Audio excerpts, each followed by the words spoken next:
Hi friends, employment guide சேனலுக்கு உங்கள் எல்லாரையும் வரவேற்கிறேன். இந்த வீடியோ வந்து பார்த்திங்கன்னா என்ன வேகன்சின்னு பார்த்தீங்கன்னா இந்தியன் ஓவர்சீஸ் வங்கியில் தான் இந்த வேகன்சி பணியிடங்கள் கொடுக்குறாங்க. யாருக்கு பணியிடங்கள் வேகன்சி நிரப்புறாங்க அப்படின்றத கவனிக்கிறதுக்கு முன்னாடி நீங்கள் யூடியூப் சேனலை எம்ப்ளாய்மெண்ட் கைட் சேனலை சப்ஸ்கிரைப் பண்ணிவிட்டு பெல் ஐக்கானை கிளிக் பண்ணிக்கோங்க. ஸ்கிப் பண்ணாமல் கடைசி வரைக்கும் பாருங்கள், அப்போ தான் உங்களுக்கு புரியும். மண்டல அலுவலகம் இந்தியன் ஓவர்சீஸ் வங்கியிலேருந்து தான் இந்த வேகன்சி. என்ன வேகன்சின்னு பார்த்தீங்கன்னா நகை மதிப்பீட்டாளர் பயிற்சி, அதாவது நகை மதிப்பீட்டாளர் வேகன்சி எடுக்கிறாங்க. அதாவது ஜுவல் அப்ரைசர் அந்த வேகன்சி தான் எடுக்கிறாங்க. இந்தியன் ஓவர்சீஸ் வங்கியின் சேலம் மண்டலத்தின் கீழ் செயல்படும் சேலம், தருமபுரி, கிருஷ்ணகிரி மற்றும் கள்ளக்குறிச்சி மாவட்டம் இந்த இந்த குறிப்பிட்டுள்ள மாவட்டத்தில் எல்லாமே இந்த வேகன்சி பணியிடம் நிரப்புறாங்க. ஜுவல் அப்ரைசர் பணியிடங்கள் நிரப்புறாங்க. ஆர்வமுள்ள விண்ணப்பதாரர் கீழே உள்ள விதிமுறைகள் மற்றும் நிபந்தனைகளுக்கு உட்பட்டு விண்ணப்பிக்கலாம் அப்படின்னு சொல்லியிருக்காங்க.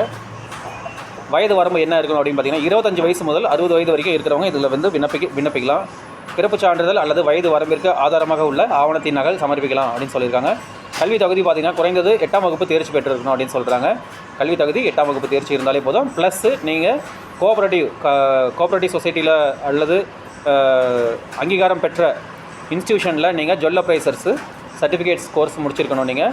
மேலும் விண்ணப்பதாரர் மாநில அல்லது மத்திய அரசால் அங்கீகரிக்கப்பட்ட, அதான் என்ன சொன்ன இல்லைங்களா, அங்கீகரிக்கப்பட்ட நிறுவனத்தில் நீங்கள் வந்து ஜுவல் அப்ரைசர் கோர்ஸ் முடிச்சிருக்கணும்னு சொல்கிறாங்க. நகை மதிப்பீடு செய்வதில் குறைந்தபட்சம் 5 வருட அனுபவம் உள்ளவராக இருக்க வேண்டும். ஏன்னா நீங்கள் ஒர்க் பண்ணுறது வந்து பேங்க்கில், அதனால் உங்களுடைய நகை மதிப்பீடு செய்கிறதுல உங்களுக்கு அனுபவம் இருக்கணும்னு சொல்கிறாங்க. அதனால் 5 வருட முன் அனுபவம் இருக்கணும் அப்படின்னு சொல்கிறாங்க. சுய அத்தாட்சி பதிவுடன் ஆதார் மற்றும் பேன் கார்டு நகல் சமர்ப்பிக்க வேண்டும். 2 புகைப்படத்துடன் கூடிய பயோடேட்டா சமர்ப்பிக்க வேண்டும் சொல்லியிருக்காங்க.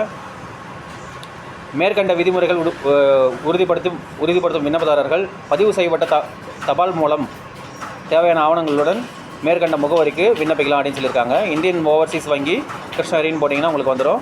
அது மாதிரி ஒவ்வொரு அந்தந்த மேலே குறிப்பிட்டுள்ள சேலம் மண்டலத்தின் கீழ் சேலம், தருமபுரி, கிருஷ்ணகிரி மற்றும் கள்ளக்குறிச்சி அந்த சரௌண்டிங்கில் வசிக்கக்கூடிய ஆட்களாக இருந்தீங்கன்னா நீங்கள் விண்ணப்பித்து பயன்பெறலாம். இந்த விண்ணப்பம் வந்து எப்போ லாஸ்ட் டேட் அப்படின்னு பார்த்தீங்கன்னா 30/6/2026 30/6/2026 அப்படின்னு சொல்லியிருக்காங்க. விண்ணப்பதாரர்கள் மேலே குறிப்பிட்டுள்ள 4 மாவட்டங்களுக்கு எல்லைகளுக்கு உட்பட்டு இருக்கணும் அப்படின்னு சொன்னாங்க இல்லைங்களா. தேர்வு செய்யப்பட்ட சேலம் மண்டலத்தின் கீழ் செயல்படும் எந்த ஒரு மாவட்டத்திலும் கிளை வங்கியின் தேவைக்கேற்ப கமிஷன் அடிப்படையில் உங்களுக்கு வந்து இதில் சேலரி இருக்கும். ஆனால் பர்மனெண்ட் சேலரி தான், கமிஷன் பேசிக்ஸில் தான் இதில் வந்து உங்களுக்கு சேலரி கொடுப்பாங்க. மேலும் பார்த்தீங்கன்னா முதல் அல்லது இரண்டாம் நகை மதிப்பீட்டாளராக நியமிக்கப்படுவீர் அப்படின்னு சொல்லியிருக்காங்க.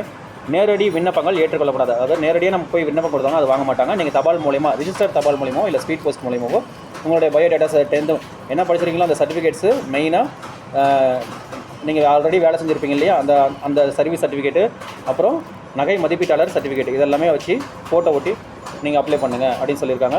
லாஸ்ட் டேட் பார்த்தீங்கன்னா 30/6/2026.